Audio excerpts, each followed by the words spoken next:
Today we'll be exploring state Medicaid performance measures, improvement projects, and incentives to promote improvement in women's health services and perinatal outcomes.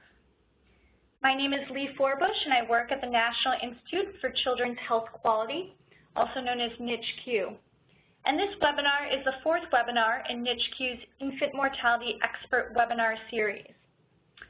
We're delighted today to be partnering with NASHP, the National Academy for State Health Policy. Please note that because of the size of this webinar, we will have all participants muted for the duration. And so we encourage questions to be asked through the chat box function. And you'll see there's both a chat box and a Q&A box, and we really recommend using the chat box function to chat any questions you might have. We're also encouraging everyone on the webinar to receive their audio through the computer rather than the phone. If you're experiencing any technical difficulties with the audio, please call the number listed on this slide. And as a reminder, all participants will receive a copy of the slides and recording at the conclusion of the webinar. Now I'd like to introduce Derica Smith and Carrie Handlon from NASHP.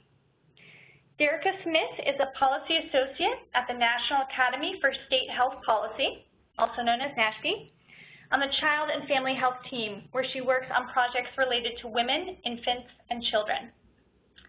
And today with us we also have Carrie Handlon, who is a project director at NASHP, where she analyzes state policies designed to improve population health and advance health equity, particularly for women and young children. The agenda today follows that we'll begin with objectives and an overview from Derica, and then we'll pass it on to Carrie, who will speak more about some of the quality strategies and some of the improvement projects and payment reform happening. And then later we will pass it on to Makalah Wagner from the Wisconsin Department of Health to speak about the Obstetric Medical Home Initiative. And then we'll go on to Dr. Mike Herndon from the Oklahoma Health Authority, who will share with us information about the Cesarean Quality Initiative. And finally, we'll end with a moderated question and answer session. So with that, I'm going to pass it on over to Derica Smith to speak more about the webinar objectives. Derica? Thank you, Leigh.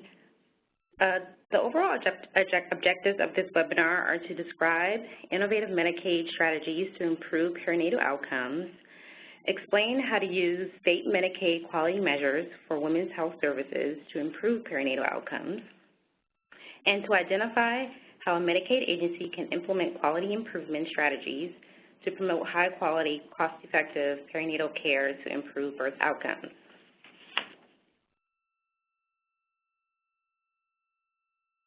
Starting off the webinar will be the National Academy for State Health Policy, providing an overview of state Medicaid activities that promote improvement in women's health services and perinatal outcomes. The National Academy for State Health Policy is a nonprofit, nonpartisan organization guided by our Academy members. We work with state agencies and branches of state government to advance workable health policy solutions. For additional information about NASHP, please visit our website at www.nashp.org. Next, my colleague Carrie Handlon will provide you with a background and overview of our research.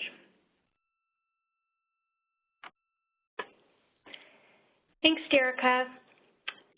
Improving maternal and infant health is obviously a key goal of Medicaid agencies, which finance about half of all births, including a high proportion of unplanned and complex births. In fact, Medicaid funds more than half of births in many states. There are clear human and financial costs associated with preterm or low-weight births, as well as with cesarean delivery compared to vaginal delivery. For these reasons, state Medicaid agencies focus in a number of ways on improving maternal and infant health care and birth outcomes. Over the past year, NASHP's researched state Medicaid agency use of performance measures that can support improved birth outcomes. We explored whether states had formal managed care performance improvement projects, or PIPs, other quality improvement initiatives or incentives linked to measures of women's health care. And today we'll hear from two of the states we identified that have quality improvement and related payment strategies in place to support improved birth outcomes, Wisconsin and Oklahoma. And I'll mention this later, but the three initiatives you see listed on the slide